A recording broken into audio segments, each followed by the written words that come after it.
고요. 연말에 이제 제가 출장도 다녀오고 여러 가지 일들이 있어서 좀 많이 못했습니다. 12월은 이제 거의 이제 못했었고요. 이제 오늘 7번째를 이제 하도록 하겠습니다. 자, 계속해서 저희가 얘기했던 내용들이 이제 성경을 연구하라라는 것이 성경에서 주님께서 우리에게 주신 명령이다라는 것입니다. 명령 중에 하나다라는 것입니다. 특별히 이제 디모데후서 2장 15절에 보시면 너는 진리의 말씀을 바르게 나누어 내 자신을 하나님께 인정받은 자로 부끄러울 것이 없는 일꾼으로 나타내도록 연구하라, 스터디하라라고 되어 있다는 것입니다. 자, 그래서 하나님의 진리의 말씀을 서로에게 나누어 주라는 게 아니라 구분하라는 거. 그래서 어떤 것이 이제 교훈적이고 어떤 것이 교리적으로 우리 신약교회에 주신 내용인지 이런 것들에 대해서 구분해서 우리가 연구해야 한다는 것. 하나님께 인정받은 자로 그리고 일꾼으로서 우리는 연구를 계속 해나가야 된다라고 이야기를 하고 있습니다. 자, 그래서 성경 읽기에 관한 9가지 원칙에 대해서 이제 책에서 나왔던 것을 기억합니다. 성경은 역사책도 과학책도 아닙니다. 영적인 책이다라는 것. 예. 우리가 과학 관련된 저는 이제 뭐 다른 뭐 철학책 이런 것들은 제 전공이 아니라 본 적이 없거든요. 예. 근데 이제 과학이나 공학책을 이제 계속 보면요. 이 과학책이면 처음에 그 과학에 대한 큰 그 방정식이 있습니다. 지배 방정식이라고 하는 이 지배 방정식을 유도하기 위해서 한 첫 챕터나 두 챕터 정도가 할애가 돼요. 계속 유도를 합니다. 이거는 뭐 이렇게 나옵니다. 성경은 그런 책이 아니라는 것이죠. 과학에 대한 내용도 다루고 있습니다. 그런데 과학책은 아니다라는 것입니다. 과학에 대한 내용들로 우리가 이성적으로 이 세상을 하나님께서 창조하신 이 내용이 사실로 기록되어 있습니다. 비유가 아닌데 그렇다고 과학책은 아니다라는 것. 우리가 성경은 영적인 책이기 때문에 성경을 그 자체로 읽어야 하는데 우리는 이게 세월이 가면서 지금은 성경이 참고서가 되는 경우가 있어요. 오히려 목사님의 말이 완전 불변의 교과서가 되고 참고서는 말 그대로 참고하는 거잖아요.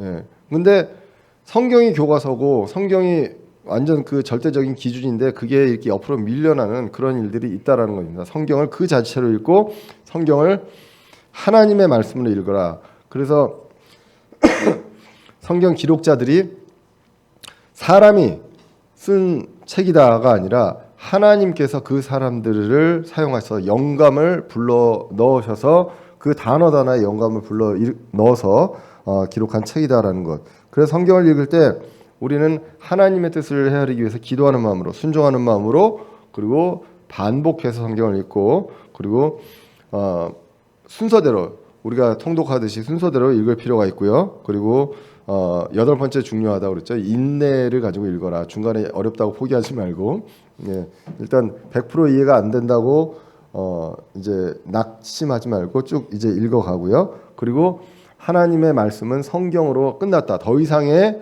하나님의 말씀은 없다라는 것.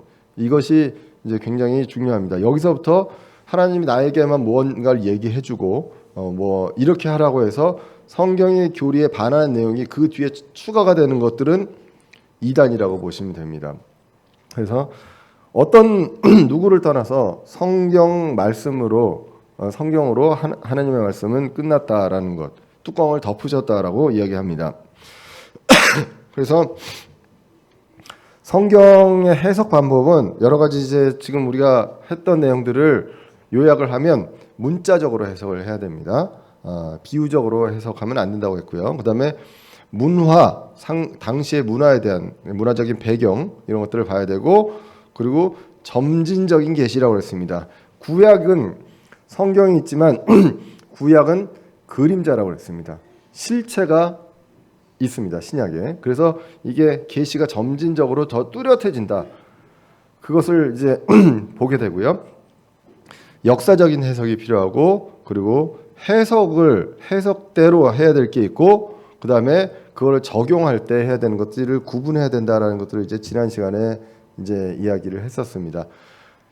적용 때문에 성경의 해석까지 달라지는 경우가 있다라는 내용들을 이야기했거든요. 그 사실은 그 사실 그대로 성경의 역사에 나와 있는 내용들은 그대로 하면서 거기에서 교훈을 찾는 것이지 그 내용이 사실이 아니다라는 쪽으로 가면 안 된다는 거. 이건 상징적으로 한 것이다가 아니라는 것입니다. 예를 들면 창세기를 시로 비유를 한다. 시로 이제 해석을 해서 6일 동안 창조를 했는데 그거는 사실인데 이 하나하나의 창조가 원래는 저자의 이런 뜻이 있다라고 하는 것들 아니라는 것입니다. 원래 나와 있는 역사적인 것은 역사적인 사실로 해석하고 그 다음에 거기서 우리가 교훈으로 찾을 것들을 해서 그 부분들을 이제 봐야 된다라고 이야기를 했었고요.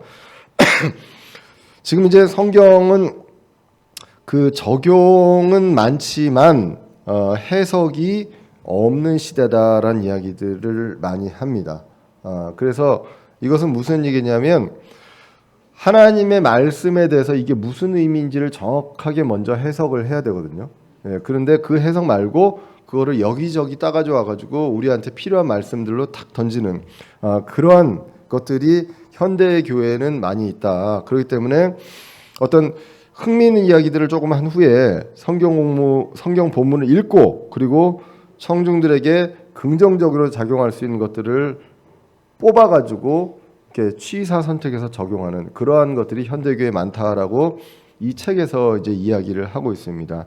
그래서 이러한 것들을 우리가 지혜해야 되고 성경을 그 자체 중심으로 이제 봐야 한다라는 것입니다. 그래서 이제 오늘은 성경을 해석할 때 분명히 우리가 처음에 이렇게 딱 했을 때 이게 무슨 의미일까 해석을 하는 데 있어서 그러니까 일단은 해석이 중요합니다. 하나님이 무슨 뜻으로 이 말씀을 하셨냐가 중요한데 이 해석에 대해서 분명한 해석도 있습니다. 그렇지만 모호한 것도 있거든요. 그래서 성경 주석가들끼리도 다른 견해를 갖는 경우들이 그런 성경 구절이 있습니다. 그걸 우리가 보통 이제 난해 구절 그렇게 이야기를 하죠. 그래서 그런 것들이 것들을 깨달으면 사실 쾌감이 있어요. 내가 뭔가를 알아냈다라는 쾌감이 있잖아요. 근데 사실 그게 본질은 아니다라는 것입니다. 그래서 분명한 구절 중심으로 해석을 먼저 해라라는 것. 그 다음에 약간 불분명한 거는 이 분명한 성경의 그 해석의 그 줄기가 있는데 똑같은 단어와 똑같은 어떤 개념에 대한 것들이라 하더라도 그 부분들에서 분명하게 말씀하시는 것들을 줄기로 놓고 나머지 것들은 이거를 완전히 꼭 끼워 맞춰가지고 완벽하게 만드는 것 이거를 너무 이제 노력하기보다는 먼저 우선적으로 분명한 구절부터 이제 해야 한다라는 내용들을 이야기합니다. 그래서 이제 그런 것들을 하기 위해서 해석에서 나오는 것이 이제 귀납법이라는 게 있습니다. 혹시 옛날 다시 고등학교 때로 올라가면 국어 시간에 그 연역법, 귀납법 기억나시나요? 연역법을 무슨 식이라고 그랬는지 기억나세요? 무슨 식? 두괄식이라고 그랬습니다. 그리고 귀납법을 미괄식이라고 그랬습니다. 기억나세요? 두괄식은 뭐냐? 앞에 먼저 결론을 내고 쭉 가는 거죠. 예. 미괄식은 쭉 내용이 얘기 나오고 그다음 마지막에 결론을 내는 거죠. 예. 끝에 그 꼬리 미 해서 끝에 이제 있는 것이고 머리에 결론이 있는 것이 이제 두괄식이고 연역법이 두괄식이라면 귀납법은 미괄식이라는 것이죠. 그래서 The Principle of Induction 해가지고 유도해내는 겁니다. 유도해내는데 이러한 방법이 사실은 필요하다라는 것들을 이제 이 책에서는 이야기를 하고 있습니다. 제임스 낙스 목사님이. 그래서 마틴 루터가 이런 말을 했다고 합니다. 훌륭한 성경고사는 성경 본문의 의견을 더하는 사람이 아니라 성경 본문에서 의견을 끄집어내는 사람이다라는 겁니다. 그래서 이게 뭔 얘기냐면 제가 오늘 특이하게 오늘은 주제 설교를 했잖아요. 원래는 계속 강해 설교를 했죠. 그러니까 주제 설교는 사실은 좋은 의도건 나쁜 의도건 목회자의 의도가 있습니다. 그래서 그 의도가 있고 그걸 가지고 관련 구절을 찾는 거거든요. 그래서 저는 이제 오늘 edify라는 단어를 쫙 다 찾은 거예요. 그래서 모든 그 신약성경에서 edify라는 단어를 찾은 다음에 거기에 앞뒤 구절들을 쭉 보고 이게 어느 상황에서 나왔는가를 가지고 이제 의미를 해가지고 이제 했던 것이거든요. 왜냐하면 우리 교회에 이 에디파이에 대한 부분들이 필요하다라는 걸. 근데 우리 교회뿐만 아니라 지금 교회 자체가 이제 여러 가지 혼란스러운 관계에서 도미침례 교회에서 목사님들이 늘 이 에디파이가 중요하다는 얘기들을 많이 이제 하고 있거든요. 그래서 아까 오전에도 말씀드렸지만 우리 교회가 이제는 어느 정도 그 부분들을 돌아봐야 될 때가 아닌가라는 생각을 했습니다. 그래서 이제 저희가 어떤 교제를 나누는 것들도 어떤 구역이나 어떤 이렇게 해서 집사 형제님들이 이제 좀 더 관심 있게 이제 볼 수 있도록 그런 어떤 시스템도 좀 고안을 하고 있고 여러 가지 이제 생각을 하고 있는 게 새로 오시는 분들이 오시면 뭐 좋겠지만 그것보다도 지금 여기 계시는 분들을 우리가 한 사람 한 사람을 정말 세워주지 못하면 우리는 사실은 여기서 인원이 더 늘어나도 감당을 할 수 없다는 것입니다. 그래서 이제 그러한 차원에서 사실은 저는 이제 주님께서 저한테 이제 그 생각을 주셨다고 생각을 했습니다. 그래서 이제는 우리가 그러한 부분들에 올해는 좀 신경을 쓰자라고 해서 그걸 놓고 이제 그 말씀을 본문을 찾았던 주제 설교라고 하면 사실은 그거보다는 이제 강해 설교. 그러니까 성경이 있으면 성경을 쭉 읽으면서 거기서 주제를 찾아내는 거죠. 내가 주제를 정하고 성경을 하는 것이 아니라. 그래서 그러한 것들이 이제 귀납법에 대한 것이다. 그래서 믿는 바를 정해놓고 성경을 연구하면 접하는 본문이 자신의 의견과 일치하도록 해석을 하게 된다는 것입니다. 이것이 다수의 신학자가 범하는 오류다라는 것이죠. 그래서 그렇게 하면 이단들도 굉장히 화려한 여러 가지 말들을 합니다. 그냥 한 단어 한 단어 비슷한 단어들을 여러 구절에서 찾아가지고 하면은 여러 스토리들이 이제 만들어지잖아요. 지난번에 뭐 이제 그때 우스갯소리를 여기서 이 책에서 나와 있는 것처럼 어디로 가서 죽으라라는 것들이 성경으로도 분명히 만들어진다는 것.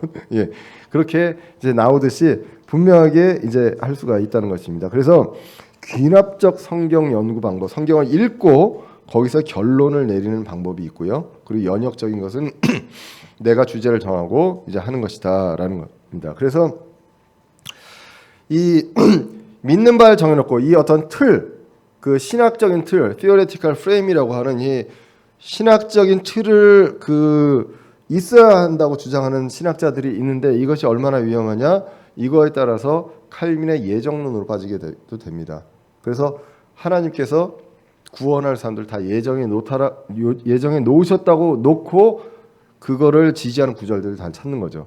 아닌 구절들도 있거든요. 예. 그리고 이거에 완전 반대 극단으로서 알미니안주의자들은 이제 행위에 의한 구원이다라고 얘기합니다. 그럼 그것만 또 다 찾으면 됩니다. 야고보서에는 아주 무궁무진하게 그 내용들이 있거든요. 그럼 그런 것들만 찾으면 우리가 전반적으로 역사적, 문화적, 사회적 그런 해석에서 하나님께서 성경을 통해서 우리에게 말씀하시고 어쨌든 그 뜻이 아니라 내 어떤 의도에서 그것들을 다 취합해 가지고 성경과 교리를 만들어내는 그러한 일들이 발생할 수 있다라는 것입니다. 그래서 우리가 이제 귀납법에 대한 것들을 이제 볼 필요가 있는데 이 책에서 이제 이렇게 나옵니다. 우리 중에 아무도 성경을 처음 읽을 때 그리스도인이 알아야 할 모든 것을 알 수 있는 사람은 없다라는 것입니다. 그러므로 사람들이 무엇을 어떻게 믿어야 하는지 이미 알고 있는 듯한 자세로 성경 연구에 접근하는 것은 이상한 일이죠. 성경 연구의 초석이 되는 것은 성경에서 말씀하시는 것과 내 생각이 다를지라도 무엇이든지 다 믿겠다는 열린 마음이 필요하다는 것입니다. 많이들 이제 그런 얘기들을 하거든요. 성경을 읽기 전에 이미 어려서부터 내 가치관이 쫙 와 있어요. 성인들 같은 경우에. 예, 그래서 뭐 이런 하나님이라면 내가 어떻게 믿을 수 있냐? 저런 하나님이라면 어떻게 믿을 수 있냐? 뭐 구원을 이렇게 해서 구원을 받는다면 그거 뭐 우리 기독교가 들어오기 전에 죽으신 분들이 뭐 다 지옥에 가 있으면 나도 지옥에 갈란다. 뭐 이런 분들도 있고요. 이건 뭐냐면 내 생각이 먼저 정해져 있는 상황에서 성경에 대한 말씀들을 내가 듣고 싶은 대로 듣기 좋은 대로 이제 보려고 하는 그런 것들이라는 것입니다. 근데 사람이 그게 어느 누구도 없을 수 없잖아요. 사람은 거기에 자유로운 사람은 아무도 없습니다. 저도 마찬가지고 다 이제 그렇고요. 그런 기본적인 성향도 있고 그런데 우리가 중요한 자세는 뭐냐? 그걸 내려놓을 수 있는 자세가 필요하다라는 것입니다. 그래서 성경을 중심으로 놓고 성경에서 하는 내용, 내가 생각할 때 나는 그거는 아니라고 여태까지 믿어왔던 철학이 있다 할지라도 성경에서 그것에 대해서 얘기할 때 그거를 내 철학을 가치관을 바꿀 수 있는 그러한 자세가 이제 필요하다. 그것이 이제 어떻게 보면 성경을 놓고 거기에서 이제 주제를 찾아가는 그러한 방법입니다. 그래서 앞으로도 사실 그 늘 말씀드리지만 그 저는 아직 여러 가지 인격적으로나 아니면 실력으로나 여러 가지로 제가 주제 설교를 많이 하면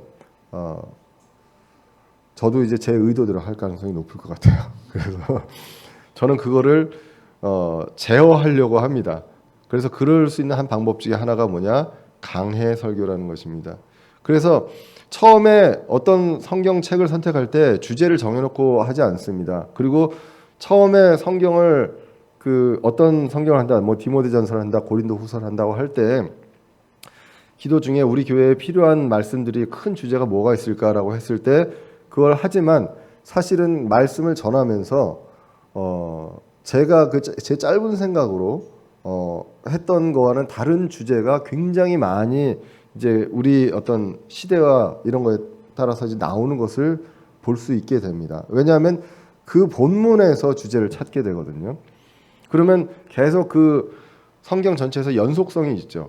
왜 이 말씀을 여기서 이 주제가 나왔는가? 거기에 그 전 구절, 전 구절, 전 구절, 전 장 이런 것들을 다 보면 그 상황 속에서 이 말씀이 나오고 하나님께서 이 말씀을 하신 이유 그리고 대상 이런 것들이 분명하게 이제 이해가 가게 된다는 것입니다. 그러면서 그거를 역사적인 사실로 놓고 내가 여기서 받아야 될 교훈이 무엇이냐라는 것, 그런 것들을 이제 볼 필요가 있다는 것입니다.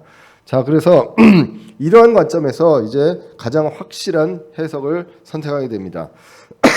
그래서 성경 기록 중에 가장 확실한 해석이 가능한 부분을 이제 먼저 선택을 해야 된다. 조금 더 이제 나중에 이제 구체적인 예를 이제 드릴 것입니다. 그런데 어떠한 단어, 예를 들면 뭐 하나님도 있고요, 마귀도 있고, 뭐 메시아도 있습니다.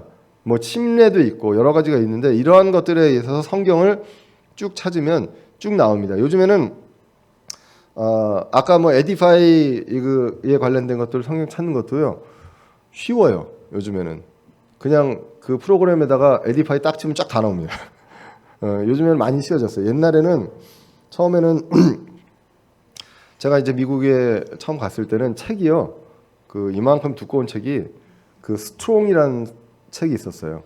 이게 이제 강하다는 스트롱인데 그 사람 스트롱인데 이 사람이 이 성경에 나온 단어들에게 다 번호를 매겨놨어요.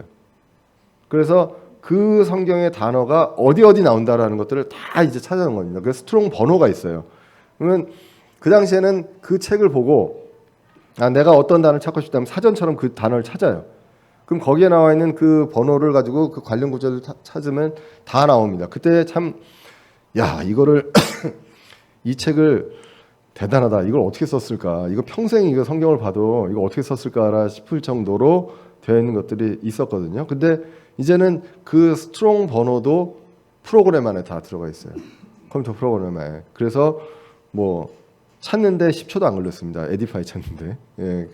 그런데 이런 어떤 것들을 찾을 때 가능한 확실하게 해석이 가능한 부분을 가장 쉬운 부분을 먼저 찾는다. 그리고 이 원칙이 하나님은 우리를 혼란에 빠뜨리기 위해 성경을 기록하지 않으셨다라는 것입니다. 화평의 창시자지 혼란의 창시자가 아니다라고 이야기를 했습니다. 그래서 특정한 주제에 대해서 연구를 할 때 가장 분명하고 단순한 구절을 가지고 시작을 하라는 것입니다.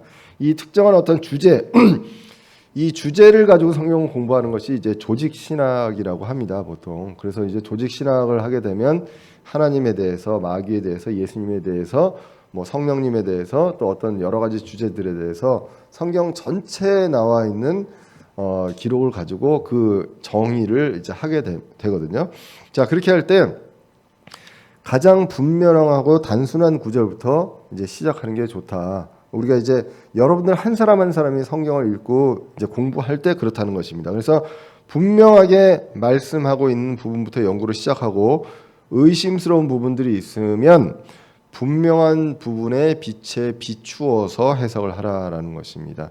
자, 그래서 이분이 이제 예를 드는 게 제임스 낙스 목사님이 예를 드는 게 고린도전서 15장 29절에 나와 있는 죽은 자들을 대체하는 침례입니다.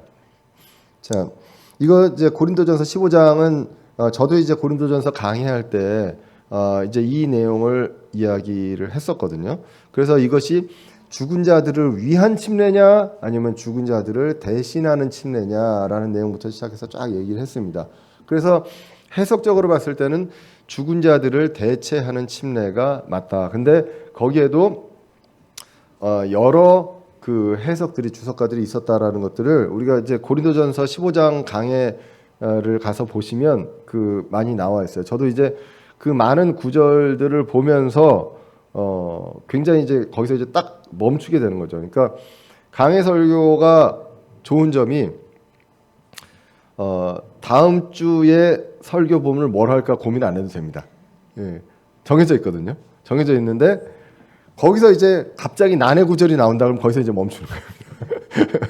그러면 이제 여러 가지 서적들을 막 찾아보면서 하는데 대부분 이제 같은 어떤 그 견해를 갖거나 하면 좋은데 이게 막 다른 견해들이 나오는 경우들이 있어요. 그러면 이제 여기에서 이제 그런 것들을 취합을 하지만 말씀을 그 읽으면서 이것이 이제 우리의 믿음에 적합하다는 것들을 이제 목회자가 주님의 인도하심에 따라서 판단을 해서 말씀을 전할 수밖에 없거든요. 이제 그래서 이제 죽은 자들을 대체하는 침례라는 것들에 대한 것들은 이게 이제 부활에 대한 내용들을 나누면서 이제 나오는 거거든요. 그래서 죽은 자들이 결코 일어나지 아니한다면, 그러니까 부활이 없다면 죽은 자들을 대체하여 침례를 받는 자들이 무엇을 하겠느냐라는 내용들을 이야기하는 거거든요. 그러니까 부활이 있다는 내용들을 이야기하는 겁니다. 그러니까 침례 받은 사람들도 죽었어요. 그리고 그 부활을 할 겁니다. 예, 그런데 잠시 없는 이 시간 동안에 그 자리를 누가 이제 가야 되는 거죠. 예, 그래서 그 자리에서 그 자리를 대신하기 위해서 이제 침례를 받는다라는 해석이 이제 해리 아이언사이드의 그 책에 나와 있는 해석이 있었습니다. 그래서 이제 저는 이제 그 내용을 이야기했는데 제임스 낙스 목사님은 솔직하게 본인은 모르겠다라고 이 책에서 이제 이야기를 합니다. 난해 구절이다. 죽은 자들을 대체해서 침례받는 사람이 있다는데 그럼 있는 거 아니냐? 예, 이렇게 이제 보는 거죠. 그게 사실은 어떻게 보면 가장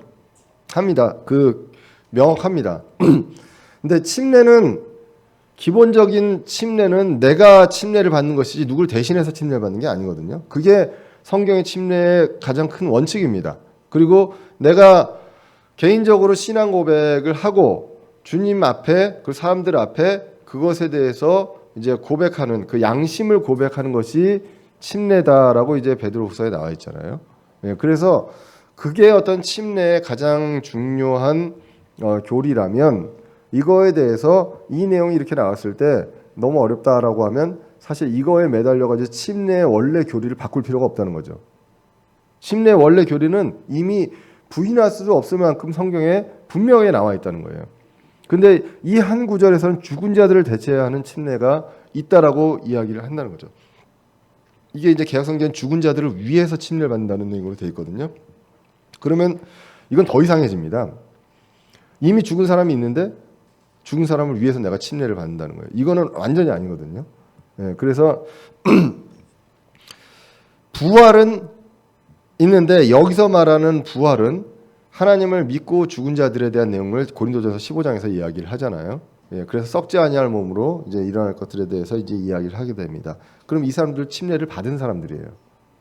그죠? 예, 그런데 여기에서 이제 그 자들을 대체해서 침례 받는다라는 것. 예. 그러니까 그 자리에 그 사람들이 하나님의 일을 하기 위해서 그 사역을 했던 그 자리에 내가 침례를 받고 그 자리에 들어간다라는 쪽으로 해석하는 것이 조금이나마 타당하지 않느냐라고 하는데 난해 구절입니다. 예, 그래서 다시 말씀드리지만 침례에 대한 분명한 의미는 자신의 신앙을 고백하고 순종의 의미로 물 침례를 받죠. 그리고 구원을 받을 때 성령 침례는 이제 그 따로 있지만, 그래서 모르는 구절을 두고 명확한 구절로 해석하고 믿는 것이 이제 중요하다. 그래서 이 책에서는 얘기합니다. 하나의 구절을 정당화하기 위해서 20개의 구절을 바꿀 필요 없다. 똑같이 그 주제에 나와 있는 것들을 20개의 구절을 정당화하기 위해서 한 구절을 바꿀 필요도 없다라는 것. 모르는 구절을 놔두고 명확한 구절을 가지고 해석해도 충분히 혼란스럽지 않게 성경을 볼 수가 있다라고 이제 성경은 이야기를 하고 있습니다. 정확한 거는 사도 바울과 고린도 교회는 알 겁니다. 이 내용에 대해서. 예, 받는 사람도 알 거고 쓰는 사람도 알 겁니다. 하나님의 뜻이다. 근데 이제 우리가 그거를 많은 시대가 지나면서 이제 해석하는 데서는 조금 이제 그 다른 견해들이 있다라는 것입니다. 그래서 분명하고 평이한 부분부터 연구하고 이것으로 불확실한 부분들을 이제 비추라라고 이제 이야기를 하고 있습니다. 자, 그래서 요한복음 이제 3장 3절도 이제 니고데모가 이제 이야기를 하죠. 뭐 예수님께서 이제 어떻게, 그러니까 니고데모가 질문하니까 예수님께서 사람이 다시 태어나지 아니하면 하나님의 왕국을 볼 수 없느니라라고 얘기하니까, 사람이 늙으면 어떻게 다시 태어날 수 있습니까? 어떻게 어머니 태에 다시 들어갈 수 있습니까?라고 얘기했더니 예수님께서 사람이 물에서 나고 성령에게서 나지 아니하면 하나님의 왕국에 들어갈 수 없느니라라고 이야기를 하고 있습니다. 자, 그래서 우리가 이 내용에 대해서 이제 물에서 나는 것이 무엇이냐라는 얘기들도 이제 많이 하게 되죠. 근데 우리가 하나님의 왕국에 들어가는 거는 이 구절 말고도 다른 구절이 굉장히 분명하게 이야기를 하고 있다는 것입니다. 어떻게 해요? 우리가 구원받고 성령 침례를 받게 되죠. 그죠? 예, 그러면 구원을 받습니다. 우리가 물 침례를 받는다고 이것이 구원을 이야기하지는 않는다라는 것. 예, 그것이 이제 베드로후서에 나오는 내용이죠. 예, 그래서 이 물이 과연 물 침례를 의미하느냐, 아니면 어머니 태가 물에 있기 때문에 물에서 태어나는 것을 의미하느냐, 한번 태어나고 다시 태어나는 것을 얘기하느냐, 이러한 해석들에 있어서 우리가 하나님의 왕국에 들어간다는 그 관점에서 봤을 때는 우리가 이 구원에 대한 것 교리는 굉장히 분명하다. 성경에서 이제 그렇게 이제 놓고 어떤 문제에 대해서 분명히 말씀하고 있는 구절들을 가지고서 이제 봐야 한다라는 내용을 이제 이 책에서는 이야기를 하고 있습니다. 자, 그러면서 성경에서는 이제 그 의미의 통일성이 이제 원칙적으로 있다라는 것입니다. 성경의 한 책에서 기록된 단어의 의미는 다른 책에서도 같은 의미로 되어 있습니다. 그래서 아까도 이제 에디파이를 쭉 찾고 이제 그랬듯이 이제 그렇게 되어 있기 때문에 그 원칙에 따라서 이 성경 구절에서 그 해석이 어려우면 그 명확하게 얘기하는 성경 구절을 가지고 이제 해석하는 것이, 지금 이 전제는 뭐냐면요. 성경 교사가 성경을 그 가르칠 때를 이야기하는 것이 아니라 여러분들 한 사람 한 사람이 성경을 읽고 해석하고 연구할 때 어떻게 해야 될까를 이야기하는 것입니다. 당연히 100%를 다 이해할 수는 없잖아요. 목회자 주석가들도 의견들이 다른 것들이 있는데, 그럴 때 이제 이러한 원칙에서 하라는 것이, 명확한 부분부터 먼저 해석을 하고요. 그리고 그 단어는 같은 의미로 거의 이제 그 사용이 되고, 예를 들면 은혜면은 어디서는 은혜가 다른 뜻을 쓰고 어디서는 뭐 이런 뜻을 쓰지 않는다는 거죠. 은혜, 믿음, 뭐 행위, 왕국, 왕좌 뭐 이런 것들 다 성경은 일관적인 기조로 기록된 책이다라는 것입니다. 그래서 독자를 혼란스럽게 하는 책이 아니다라는 것을 우리는 이제 분명히 알 필요가 있습니다. 자, 그래서 이제 그 속죄 염소 얘기가 이제 나오거든요. 의미의 통일성에서 염소에 대한 거는 이제 구약에서 보면 염소의 머리에 손을 얹으면 사람의 죄가 염소에게 전가가 됩니다. 예, 염소는 어떤 그런 역할을 했습니다. 그리고 이 염소를 광야로 놓아주죠. 예, 그래서 이거를 이제 사실입니다. 그거는 구약의 역사의 사실이거든요. 이게 이제 구원 사역의 의미로는 죄를 전가를 하죠. 우리가 예수님한테 전가를 합니다. 그리고 구원과 죄는 반드시 분리가 되어야 한다는 것. 광야로 내보냅니다. 전가를 한 다음에 우리와 분리시킵니다. 그래서 죄가 있으면 구원받을 수 없다는 그 원칙이 있다라는 것입니다. 이제 그 의미, 이 구원에 대한 어떤 통일성, 이 원칙에 의해서 성경에서 이제 염소가 이런 내용으로도 나오고 한다는 이 구원에 대한 내용들이 나오게 됩니다. 자, 그런 이 원칙이 있어요. 그래서 죄와는 분리가 돼야 되고, 그리고 죄가 누구에게 전가가 돼야 되고, 그리고 분리가 될 때 이제 구원받을 수 있다라는 것인데, 우리가 이제 흔히 하는 이제 열 처녀의 비유가 이제 나오게 되죠. 흔히 이제 하는 해석이 이제 기름을 갖고 있는 다섯 처녀와 그렇지 준비하지 못한 다섯 처녀가 있는데, 이것을 이제 성령님으로 해석을 하게 됩니다. 그렇게 되면 기름 없는 처녀들은 성령님이 없는 처녀예요. 성령이 없는 처녀가 성령을 여성에게 이제 기름이 있는 여성한테 팔라고 합니다. 그게 뭐냐? 성령을 사고 팔 수 있다는 얘기가 되는 거죠. 예. 그래서 이건 이제 구속 사역에서 구원 사역에서 있을 수 없는 그런 일이죠. 성령은 내 안에 1대1로 내 안에 이제 들어오시는 거고, 그렇기 때문에 이 열 처녀의 비유에 있어서 기름 부음이 성령의 부음을 이야기하지 않는다는 것은 사실은 다른 구절로서도 분명하게 나와 있는 사실입니다. 왜냐하면 이것 때문에 이제 구원의 교리가 달라질 수가 있거든요. 구원은 그런 것들이 아니잖아요. 예, 그런데 이런 한 구절 가지고 이제는 깨어 있어야 되고 준비하고 있어야 되고 기름을 준비하고 있어야 되고 늘 성령이 떠나지 않도록 계속 우리가 이제 깨어 있어야 된다. 안 떠나시거든요. 들어오시면 이제 충만하냐 아니냐만 결정되어 있는 것이죠. 예, 그렇기 때문에 이것이 특정한 사안들이 모두 성경에 기록되어 있을 수는 없는데 성경에서 포괄적으로 말씀하시는 원칙에 의해서 이제 해석을 할 필요가 있다. 구원에 대한 것, 성령님에 대한 것, 성령님이 우리 안에 들어오시면 어떻게 되는가? 나가시는 일이 없다. 성령이 충만하냐 아니냐 이 문제는 있지만 이 구원에 대한 것들을 받을 구원을 이룰 수 없다는 그 교리가 여러 이런 구절들을 잘못 해석함으로 인해서 달라지는 이런 일들은 없어야 된다는 것. 그 포괄적인 어떤 원칙이 다른 성경에서 분명히 얘기하는 게 있거든요. 로마서 8장에만 봐도 그렇잖아요. 어느 누구도 하나님의 사랑에서 우리를 떼어놓을 수 없다고 합니다. 요한복음 10장에서도 그렇거든요. 주인에게서 양을 결코 빼앗을 수 없다라고 분명하게 이야기를 합니다. 그리고 이 구원을 받은 이 생명이 영존하다고 그러잖아요. 그죠? 예. 그 얘기는 무엇입니까? 영원하다는 거는 있다가 없어지는 게 영원할 수는 없어요. 그럼 이거는 굉장히 분명한 사실입니다. 그런데 거기에서 이제 몇몇 구절들을 자의적으로 해석하면 받은 구원을 이룰 수 있다라고 해서 원래 그 교리가 바뀔 수 있다는 것, 예, 그것을 이제 보게 됩니다.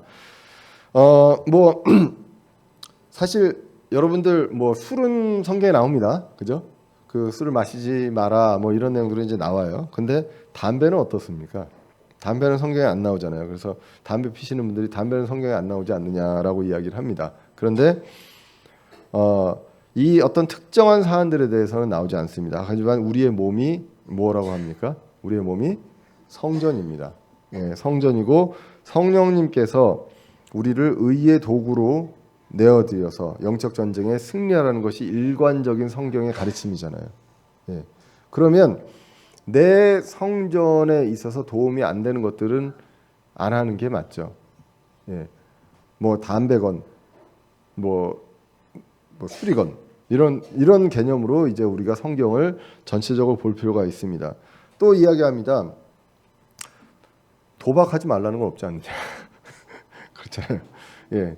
그런데 성경에 도박하지 말라는 방법은 없습니다. 하지만 성경은 어떤 방법으로 돈을 벌어야 하는지에 대해서는 말씀하고 있다라는 것. 이 제임스 목사님이 이 내용을 이야기합니다. 창세기부터 시작해서 우리는 열심히 땀을 흘려서 벌어야 되고 그 벌은 만큼의 대가를 받는 것이지 그거에서 갑자기 그거보다도 훨씬 더 맞거나 이런 것들은 성경적이지 않다라는 것이 성경의 원칙입니다. 네, 그럼 그 원칙 안에서 우리가 늘 디모데전서에서 봤듯이 하나님의 성품의 신비, 예, 하나님의 성품을 거슬리는 것들은 우리가 그냥 그것만 제대로 이해하고 있으면 나머지 것들은 이제 그 알 수가 있다는 것이죠. 자, 그래서 그런 관점에서 성경을 원칙적으로 이제 해석해야 됩니다. 그런데 사실은 이제 두 가지 정도의 이제 극단이 있다라고 이야기를 하고 있습니다. 이 책에서 먼저는 캐톨릭입니다. 일반 사람들이 성경을 제대로 이해할 수 없다라고 이야기합니다. 예, 그렇기 때문에 성경은 일반 사람들이 읽어서 안 되고, 그리고 이제 그런 것들을 반드시 이제 사제들이나 뭐 주교나 이런 신부님들이 이제 해야 한다라는 것이고, 그리스어나 히브리어 등의 원어를 알지 못하면 성경을 이해할 수 없다라고 이야기를 합니다. 거꾸로 지금 그 어느 누구도 그리스어 히브리어를 그 나라 사람들이 아니고 그 당시에 사는 사람이 아니면서 유창하게 모국어처럼 할 수 있는 사람이 있느냐라는 것은 없다는 것입니다. 늘 말씀드리지만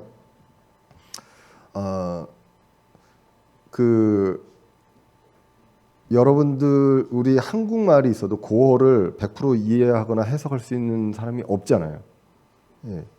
그런데 그거를 그 당시의 것들을 내가 단어 몇 개 안다고 이것을 이게 이런 뜻이기 때문에 이거 반드시 공부해야 성경을 알 수 있어라고 하는 이러한 것들은 굉장히 잘못된 성경을 접근하는 방법이다. 제대로 또 교육기관에서 교육받지 못하면 성경을 알 수 없다. 예수님 어디서 교육 받으셨나요? 예. 받으신 적이 없거든요. 예. 그런데 이러한 극단으로 가서 체제를 만들고, 그리고 성경을 그 소수만 읽고 그리고 해석할 수 있고, 그러면서 그 권위를 갖고 있는 사람이 교리를 바꿀 수도 있습니다. 그래서 캐톨릭에서는 교황이 바뀌면요, 교리가 바뀌어요. 예. 그 굉장한 이제 극단으로 이제 가는 거죠. 그런 반면에 개신교는 구원받은 사람들 안에 성령님이 거주하시기 때문에 혼자서 다른 사람 도움 없이 완벽하게 성경을 연구할 수 있다는 또 극단이 있다는 것입니다. 예, 예수님께서 제자들을요 2명씩 짝을 지어서 보냈거든요. 한 사람씩 한 명씩 가라가 아니라. 그리고 혼자서보다는 그 다른 그리스도인들이나 자신들이 연구한 어떤 진리, 이러한 것들을 같이 가르침을 받기도 하고, 이렇게 함으로써 우리가 이해할 수 있는 것이지, 모든 어떤 사람도 그 한 사람이 모든 진리를 완벽하게 알 수 있느냐? 그렇지 않다라는 것입니다. 우리가 웨스트민스터 신앙 고백 그 소요리 문답에서 보시면 성경은 구원에 대한 교리에 대한 거는요 알 수 있어요. 누구나. 근데 그 외에 거기서 더 나아가는 신학적인 것들에 대해서는 이제 배움이 필요합니다. 그래서 이제 목사 겸 교사를 주셨고, 그리고 교회에 허락하심을 해서 말씀을 해석하고 적용하는 데 있어서 그런 것들을 할 수 있도록 이제 하셨다라는 것입니다. 자, 그래서 요한일서에 이렇게 나오거든요. 그러나 너희가 그분에게서 받은 기름 부음이 너희 속에 거함으로 너희를 가르칠 필요가 없고, 아무도 바로 그 기름 부음이 너희에게 모든 것을 가르치며 또 그것이 진리요 거짓이 아닌즉 그것이 너희를 가르친 대로 너희는 그분 안에서 거할지니라. 이 말씀도 있습니다. 이 말씀 하나만 보면 나는 아무도 가르침을 받을 필요가 없구나. 나는 모든 성경을 다 알고 있구나. 그런데 왜 나는 알 수가 없지? 나는 하나님의 사람이 아닌가라고 낙심을 하기도 하고, 그리고 또 더 나아가서는 내가 다 알아. 내가 모든 교리에 이것들을 다 이제 했어라고 이야기할 수도 있습니다. 그런데 에베소서에서는 이렇게 나옵니다. 오늘 에베소서 4장 11절 이하에서 교회에게 사도로, 대언자로, 복음 전도자로, 목사 겸 교사로 주셨으니 이것은 성도를 완전하게 하고 섬기는 일을 하게 하며 그리스도의 몸을 세우게 하려 하심이라라고 이제 기록을 한다는 것이죠. 그래서 이제는 자라가고 해서 속지 않고 흔들리지 않고 성장할 수 있도록 하기 위해서 이렇게 목사 겸 교사도 주셨다. 성경은 이 두 가지를 다 이야기하고 있다는 것입니다. 그래서 목사의 말이 진리냐? 아니라는 것입니다. 그런데 목사를 통해서 성경을 가르침을 받는 것도 필요하다. 그리고 성경을 내가 읽음으로 인해서 하나님의 뜻을 내가 아는 것도 중요하다. 이 두 가지를 다 이야기하고 있다는 것을 이야기합니다. 그러면서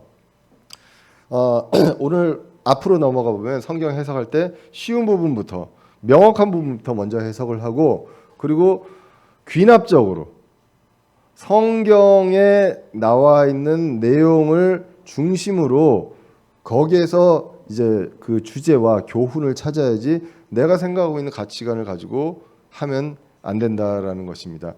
지난번에 한번 그 내용을 그 예를 한번 들려드렸던 적이 있는데 기억나시는지 모르겠습니다. 제가 이제 여러분들한테 카톡으로 문자를 보냈어요. 다음 주 토요일 날 대전에 있는 뭐 탄방동 어딘지 제가 잘 모르거든요. 대전을 안 살아서. 근데 생각나는 게 탄방동에 스타벅스 옆에 있는 전통차집에서 오후 2시에 만납시다라고 이야기를 했다고 칩시다. 그런데 오는 사람도 있겠죠. 근데 안 오는 사람도 있었다고 치면요. 그 아는 사람 왜 안 왔냐 했더니 저는 그 목사님의 말이 진짜 오라는 얘기가 아니라 이거는 어떤 메시지로 들었다. 비유적인 해석으로.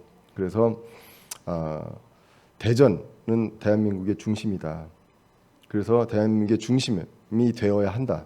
그리고 스타벅스 이거는 외세의 침략이다.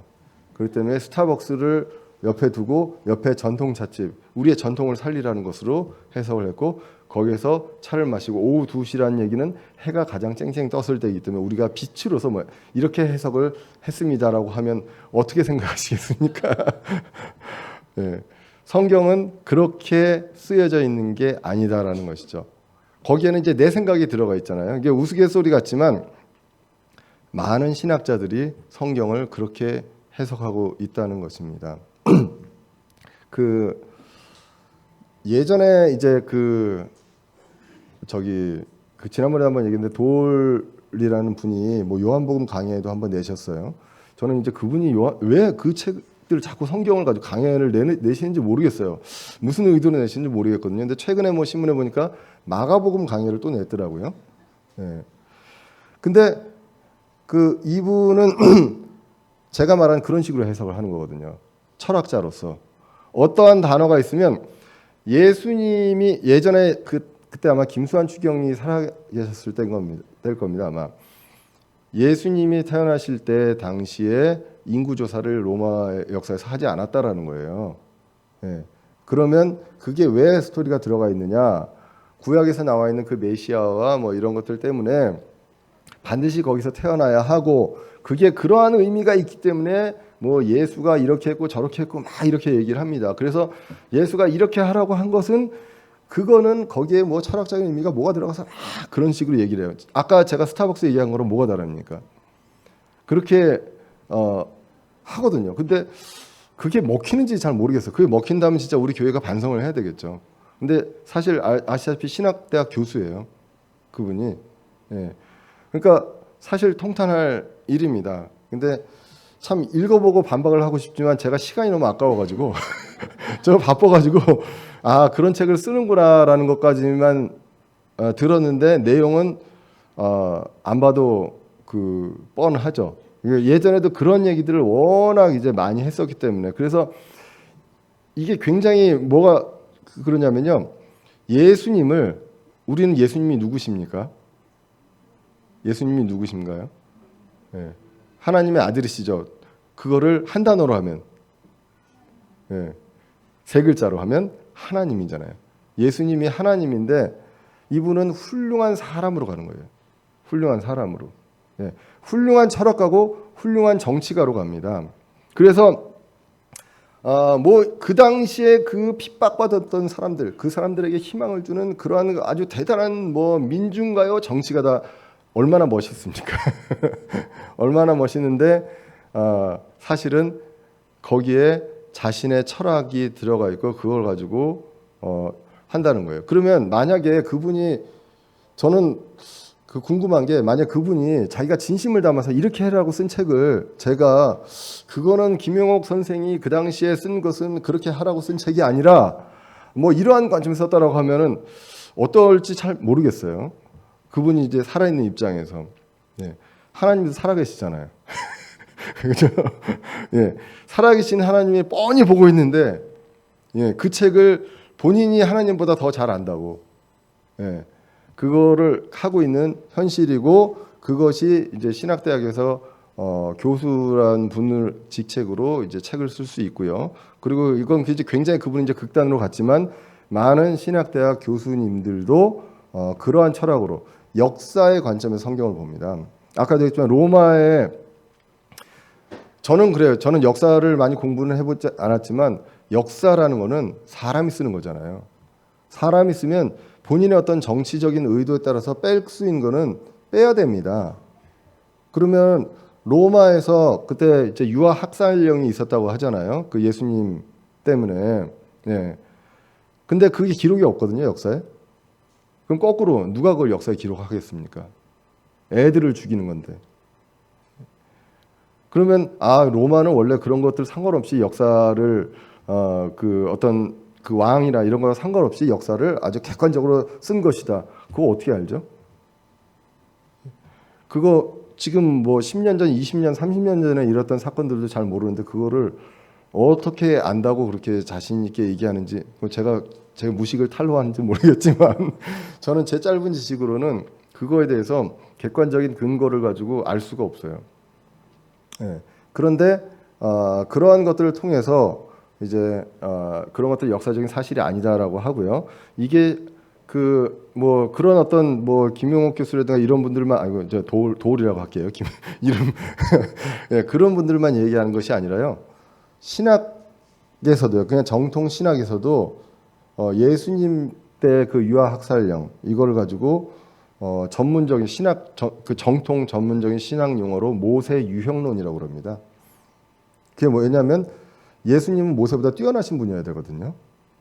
근데 모세가 태어날 때도 그게 있었어요. 그럼 예수님이 태어날 때 그게 있어야 되지 않겠느냐.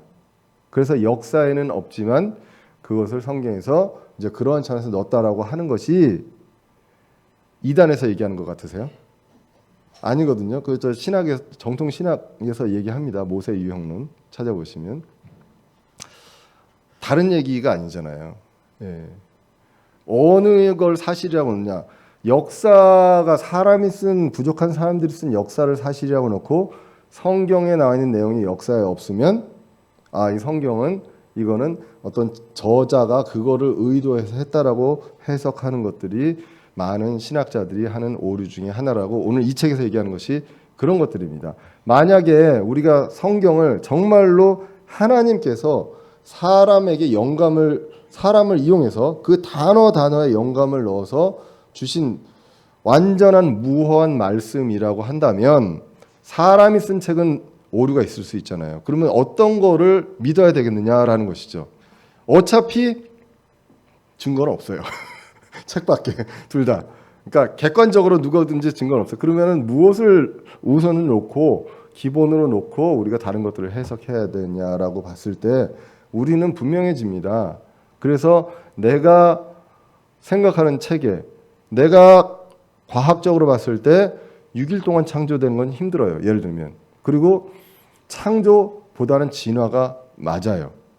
예를 들면요. 예. 그리고 여러 가지 다른 내가 하고 있는 학문과 가치관에 있어서 성경의 이 내용은 이해가 가지 않아요. 그러면 여기서 우리는 어떻게 선택하고 판단을 해야 될 것인가라는 것들이 과학을 하는 사람뿐만 아니라 모든 사람에게 있어서 선택의 질문지라는 것입니다. 그래서 그때에 우리는 명확하게 하나님의 말씀이 진리고 하나님의 말씀이 사실이다라는 거는 이거는 뭐 논쟁의 가치가 없는 내용입니다. 예. 6일 동안 창조됐다고 저도 믿고요. 그리고 그다음에 하나하나 종류대로 성경에서 말씀하신 대로 창조되었다고 믿습니다. 예. 그리고 그것이 오히려 더 이제 이성적으로 우리가 과학적인 접근 방식은 논리적으로 봐도 합리적이고요. 수학적으로 봤을 때 저절로 생기는 거는 확률이 0에 가깝습니다. 0입니다. 거의 0. 예, 그 정도가 웬만한 데서 확률이 일어나잖아요. 확률론적으로 0이에요. 안 일어나는 거예요. 예. 근데 그 0에 가까운 확률이 일어난다고 가정하고 하는 것이 이제 진화고 거기에서 이제 우리 그 교회로 들어와서 유신론적 진화론 이런 것들이 이제 그 과학에 내가 생각하고 있는 것들 때문에 성경에 대한 내용들을 올바로 바로 믿지 못하는 그러한 자세들이 모든 사람에게 있다는 것입니다. 신학자부터 시작해서 과학을 하는 그리고 어떠한 학문을 하는 모든 사람들에게 이것이 있다는 것입니다. 거기에서 우리는 겸손하게 이런 것들을 정말로 의도를 갖고 내려놔야 돼요. 의지를 갖고. 나는 안 그래라고 부인하시면 안 됩니다. 저를 포함하면서 모든 사람들이 다 그런 게 있습니다. 사람이니까. 그렇기 때문에 끊임없이 내가 이거를 내려놓고 하나님께서 정말로 순수하게 나한테 무엇을 말씀하시려고 하는지를 분명하게 봐야 한다는 것. 그것이 성경 해석에서 우리가 귀납적으로 해석하는 것. 그것이 이야기를 하는 것입니다. 그래서 오늘 결론을 말씀드리면 그리스도인은요. 자유롭게 성경을 연구할 수 있습니다. 자유를 주셨거든요. 성경을 주셨습니다. 이 성경은 목사만 읽으라고 준 것도 아닙니다. 그래서 히브리어, 그리스어가 아니라 하나님께서 영어 킹제임스 성경을 우리에게 주셨습니다. 그리고 400년 넘게 한 번에 그 수정 작업도 없이 보존해 주셨고요. 그것도 읽기 어려워요. 영어도. 예. 그래서 한글로 또 번역이 되었습니다. 예. 그래서 그거를 우리가 이제 보게 됐다는 것은 누구나 다 읽을 수 있다라는 것을 하나님께서 우리에게 은혜로 주셨다는 것입니다. 그래서 성경을 연구할 수 있습니다. 그래서 성령님께서 진리 가운데로 인도해 주실 것을 우리가 믿고 의지하고 기도하고 순종하는 마음으로 성경을 읽고 연구를 해야 하고요. 그리고 나만 할 수 있다가 아니라 성경 교사도 하나님께서 주셨다고 하나님께서 우리에게 주셨다고 성경이 분명히 기록하고 있다는 것. 그래서 성경 교사가 있습니다. 단 성경 교사가 성경 외에 다른 이야기를 한다고 하면 우리는 그것을 이제 성경을 통해서 분별을 할 줄 알아야 되고요. 귀납적이지 않다면 사람은 누구나 그 오류에 빠질 수 있습니다. 그렇기 때문에 목회자도 오류에 빠질 수 있다는 것이죠. 그래서 귀납적이어야 한다는 것, 그것을 이야기하고요. 그래서 다른 신자와 교제를 통해서 서로 이제 확인이 필요하다. 왜냐하면 나한테만 역사하신 것이 아니라 나한테만 이 비밀과 이 신비를 가르쳐 주신 것이 아니라 이것을 모든 사람에게 다른 사람에게도 가르쳐 주셨다. 그러면 다른 사람들도 같은 성경을 읽고 같은 생각이 내 생각을 내려놓고 성경을 읽었다면 같은 이제 해석이 나와야 한다는 것이죠. 그래서 주님께서 나에게 역사하신 것처럼 다른 신자에게도 역사하실 수 있다라는 그 믿음, 그것을 이제 순종함으로 인정해야 하고요. 그래서 이러한 것들을 또 성경 교사를 통해서 이제 확인을 하게 됩니다. 그래서 제가 이제 말씀을 전하다 보면 저도 이제 제가 그 내려놓는다 하지만 사실 제가 다 내려놓고 있는지는 모르겠어요. 저도. 예, 그래서 끊임없이 이제 그 노력은 합니다. 그래서 그것에 의해서 제가 자꾸 이렇게 그 제어하지 않으면 컨트롤하지 않으면 어떤 말이 나올지 사실 모르잖아요. 예, 그래서 말씀을 되도록이면 이제 강해로 하고 그다음에 그 말씀의 의미를 해석해서 쉽게 해석해서 전달하는 것이 가장 주된 그 저의 그 설교의 어떤 골자다라고 이해를 해주시면 됩니다. 그러다 보니까 학문적으로 들어가는 것도 딱딱하죠. 좀 목소리도 억양도 없고 좀 늘 얘기하지만 졸리고 이제 그렇게 하지만 그런 차원에서 내가 그 오늘 예배에서 목사님께서 나한테 이렇게 하라고 하시는구나라고 절대 생각하지 마시고요. 어느 누구를 상대로 해가지고 그렇게 하라고 말씀을 전하지 않았고요. 앞으로도 그렇게는 안 할 겁니다. 그냥 그 시기에 맞게 하나님께서 이 말씀의 의미를 잘 제대로 전달하면 어떤 분들은 이게 하나님께서 나한테 주신 말씀이라고 받아들일 수 있는 그런 것들 전체가 아니라 어떨 때는 일부한테 그렇게 할 수도 있고요. 그런 것들은 하나님께서 하시는 일이기 때문에 저는 그거를 전달하는데 이제 전념을 다한다라는 것. 그래서 상당 부분들이 많이 이제 이런 것들을 이 의미가 무엇인지 해석하는데 제가 좀 많이 시간을 쏟는 게 사실이거든요. 그래서 그 부분들에 대해서 사실은 제가 이 책을 읽고 나서 그렇게 된 건 아니거든요. 근데 제가 이 책에 대한 내용들을 준비하면서 나도 그동안 같은 어떤 생각과 의도를 갖고 있었다라는 것들을 알게 됩니다. 왜 그렇습니까? 성경을 우리가 그렇게 보면 성경은 그렇게 해야 되거든요. 성경을 보면서. 그러니까 이분만 이런 생각을 갖는 게 아니잖아요.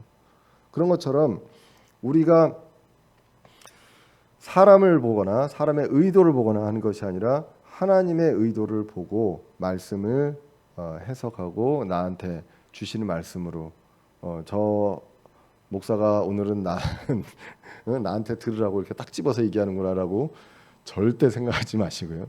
앞으로도 그런 일은 없을 겁니다. 그래서 그런 어떤 차원에서 이제 성경을 보시면 좋겠습니다. 그리고 한 가지 더 당부드리고 싶은 거는요. 이 본문을 우리에게 주신 하나님의 말씀이라는 전제하에서 본다면요, 그 말씀의 의미를 정확하게 이제 해석을 해야 되겠죠. 그리고 그게 그 주일날 그 말씀을 듣고 끝나느냐가 아니라 어떻게 보면 최소한 그 한 주간은 그 말씀을 계속 여러분들이 읽어보고 또 나누어도 보고 다른 사람들하고 이러한 것들이 좀 필요하지 않냐 이거죠. 그렇지 않으면 사실은 까먹을 수 있잖아요. 대부분 다. 예. 저는 까먹을까봐 이제 전주에 것들을 쭉 이제 서머리를 해드리는데 예.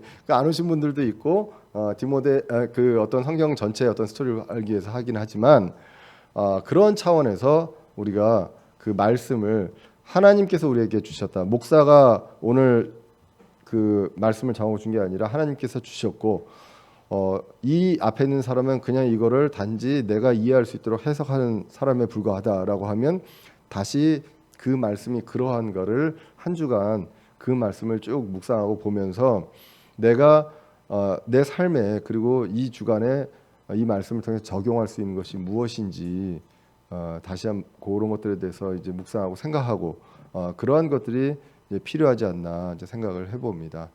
그래서 그 이제 말씀을 쭉 읽어보면 주님 오실 날이 이제 얼마 남지 않았습니다. 예, 그 동안에 정말로 저희는 이제 흔들리지 않고 이 말씀 안에서 갈 수 있도록 늘 이제 연구를 해야 되고 내 생각을 계속 이제 뺄 수 있도록 이제 노력하면서 이제 갈 수 있으면 좋겠습니다. 제가 사실 그런 차원에서 되도록이면은 그 예를 들거나 농담을 안 하려고 합니다. 가끔 이제 길어지거나 좀 여러분들의 눈꺼풀이 무거울 때는 제가 좀 이제 약간 이제 오버를 하거든요. 그러다가 이제 실수를 하는 경우들이 있어요. 제가 지나고 보면 난 이 얘기는 괜히 했다라는 경우들도. 그러니까 농담이나 이런 것들 하면 꼭 이제 후회가 따르더라고요. 그래서 안 하려고 합니다. 그러니까 더 제 몸이 건조해지긴 하죠. 여러분들 그런 부분들에 대해서 사람은 부족하기 때문에 이해해 주시고 하나님을 바라보면서 저나 여러분들 모두 다 말씀을 통해서 하나님을 바라보면서 성장할 수 있기를 간절히 기원합니다. 네, 기도하도록 하겠습니다.